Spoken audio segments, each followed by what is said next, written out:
Moi, j'ai pas dormi de la nuit, j'ai fait un rêve horrible, un cauchemar horrible et du coup, je trouve pas. En fait, j'ai tendance à, quand j'ai des cauchemars ou des rêves qui me marquent, j'ai tendance à regarder sur internet la signification et là, il y en a pas. Parce que j'ai l'impression qu'en fait, ce rêve n'existe pas. J'ai rêvé qu'en fait, vu que ça fait 3 jours que mon bébé me donne des coups, je pense que j'en ai rêvé. Et en fait, j'ai fait le rêve que je voyais son pied à travers mon ventre. Donc oui, je regarde. Je vais rappeler ce matin. Attendez. Pas grave. Du coup, je vous disais qu'en fait, je vois le pied de mon bébé sur mon ventre, comme s'il le poussait. Et en fait, de l'extérieur, je vois le pied, la trace du pied. Donc je montre à Paga, je dis regarde Minouche, c'est trop mignon. Il appuie, du coup on voit le pied et tout. Et en fait, d'un coup, j'ai comme si le bébé avait poussé tellement fort que mon ventre s'est craqué. Et je vois aucune douleur de mon côté et aucune douleur du côté du bébé. Par contre, je vois la jambe du bébé qui pend de mon ventre mais qui continue à bouger et qui essaye pas de m'attraper, mais genre c'était vraiment bizarre. Et j'en ai un souvenir horrible. C'est pas comme si sur le coup on a dit ah vite on va aller aux urgences et tout. C'était vraiment bizarre. Et je vous jure ça m'a traumatisée. Genre je me suis réveillée et depuis je fais que y penser. Bon, en tout cas j'espère que vous ça va. Je sais pas si mon appareil photo il est sale.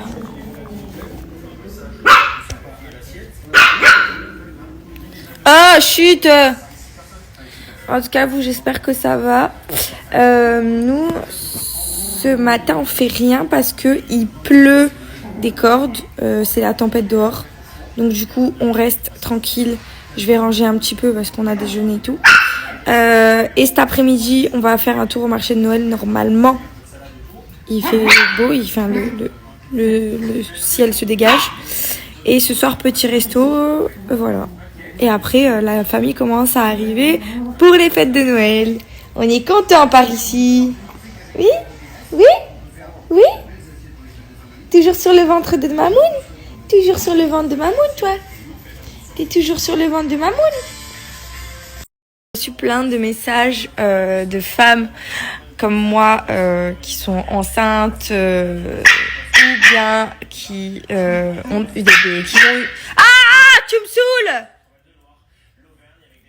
Je vous explique, cette chienne, c'est Cracotte, c'est la nouvelle, la dernière qu'on a prise, elle nous fait la peau. Je la supporte plus. Mais je l'aime trop, je la supporte plus. Elle me gonfle, Un enfant, voilà, c'est un enfant. J'espère que si j'ai mon bébé, il sera plus sage, hein, parce que là, oulala. Ah non, je rigole. T'étais sage, hein. Oui, du coup, je vous disais que j'avais reçu beaucoup de messages de mamans et de femmes enceintes qui me disaient que si je faisais énormément de ménage pendant ma grossesse, c'est parce que j'avais l'instinct de faire mon nid pour accueillir le bébé. Du coup, je pense que c'est totalement vrai.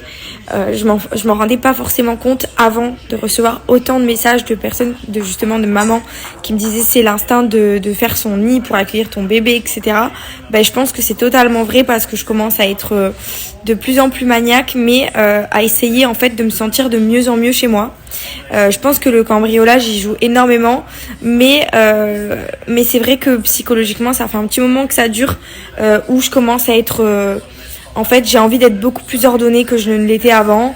Je commence à vouloir racheter du rangement, des trucs auxquels je ne pensais pas avant, et en fait j'ai vraiment cet instinct de vouloir me sentir à 100% bien dans toutes les pièces de la maison. J'ai envie que la maison soit apaisante et ça en devient maladif. Donc je pense que c'est totalement ça.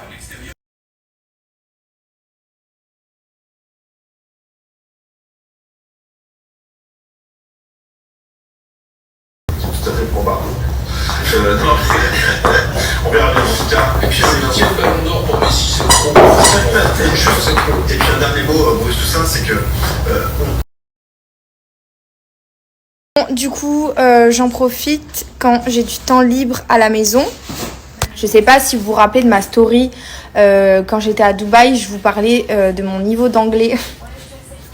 Je je vais en parler très rapidement hein, parce que j'ai un niveau d'anglais, je dirais assez bien, assez correct, mais j'ai besoin encore d'amélioration, j'ai besoin encore surtout de m'améliorer dans les prononciations. Je suis pas très très bonne, je suis même très nulle. Je sais pas si vous vous rappelez, au lieu de prononcer le hi, donc hey, hi, voilà, je le disais hi. Et c'est grâce à Babel que j'ai pu découvrir plein de prononciations que je ne connaissais pas, parce que sur l'application du coup j'apprends plein de mots en anglais, non seulement que je connaissais pas, mais surtout des prononciations de mots que je ne savais pas dire, parce qu'il y a la voix directement qui me répète les mots, donc ça me permet vraiment du coup là, vu que cet après-midi on est un petit peu tranquille à la maison, d'ailleurs je suis contente, le soleil est sorti, donc on va pouvoir bouger d'ici la fin de l'après-midi. J'en profite juste de l'après-midi à la maison pour me faire un petit cours sur l'ordi, et du coup je suis contente parce que je vais pouvoir vous partager une petite offre sympa pour les fêtes de fin d'année. Si vous avez des personnes autour de vous qui sont dans le même cas que moi, ça fait toujours plaisir, c'est une attention qui fait plaisir de donner des cours d'anglais, parce que pour les personnes qui aiment voyager etc, c'est quand même super important. Moi qui aime voyager, c'est important pour moi de me performer dans mon anglais. Donc voilà, je vais vous mettre quand même le lien de l'application. Vous pouvez la télécharger sur iPad, sur Apple, Android, etc. Sur l'ordinateur également, sur le téléphone. Vous pouvez vous entraîner.